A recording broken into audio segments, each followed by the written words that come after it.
to address all three of those, first thing I'm going to do is, if we had a fishing line, is I'm going to cast a real long cast here, right? So I'm thinking about, Tom, if I'm trying to inspire people to a career in brokerage, I want to be able to showcase how high the highs are at the summits. 2, 3, 4, 5, 2006 like? What was 2015, 16, 17, 18 like? So if you're getting people to think about, if you're in position to capitalize on the big years with the seasonality that happens every 7 to 10 years in the CRE market cycle, we have to also anchor expectations for them to endure the low years of 2008, 9, 10, and depending on product type, COVID might have had some impacts like that. And we think of that seasonally adjusted average, just like we might look at a company's performance, right? If we put this on an X and Y axis and had a chart. So Don, to your point about splits, and Tom, to your point about inspiration, and Joe, to your point about alignment, if I'm looking at the order of things, I need to have the right mindset and intentionality and take my business seriously. That means that I'm going to do the right thing every minute possible all day long.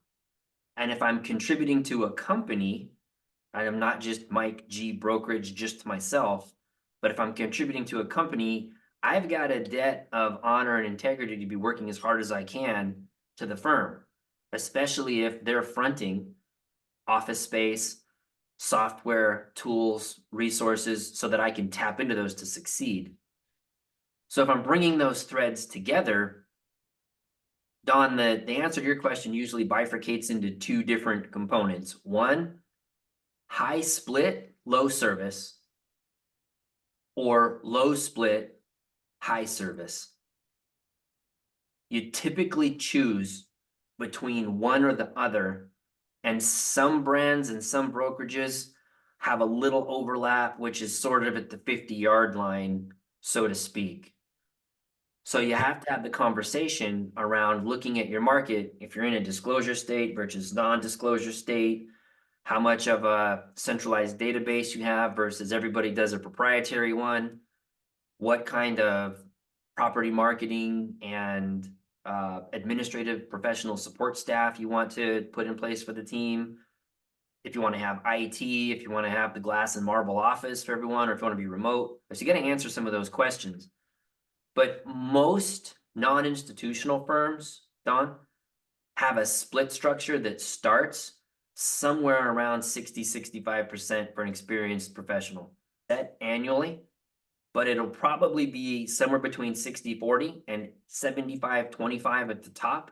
I don't think the company makes any money on an 80-20 split, 80 to the broker, 20 to the house. It's just real hard for you to create margin there. At that point in time, you're moving towards, you have to have a lot of volume to make any real money and a lot of people.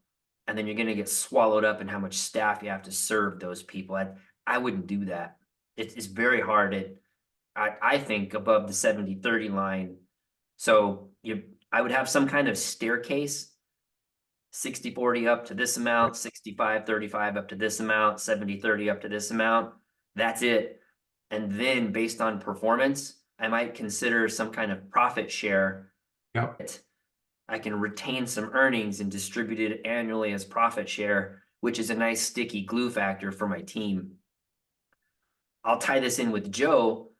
If I want people thinking about doing the right things, I got to start rewarding the right things. So that profit share, if I have some captains in my office that lean into the type of things I'm asking them to do, and they're grooming some of my junior brokers, they're going to be eligible on the soft skills for this profit share component. And as long as they hit the numbers on the hard skills component, they're going to take a lot of that work off my plate, so that I, as the manager, leader, owner of the brokerage, don't have to be in 7 different places at once.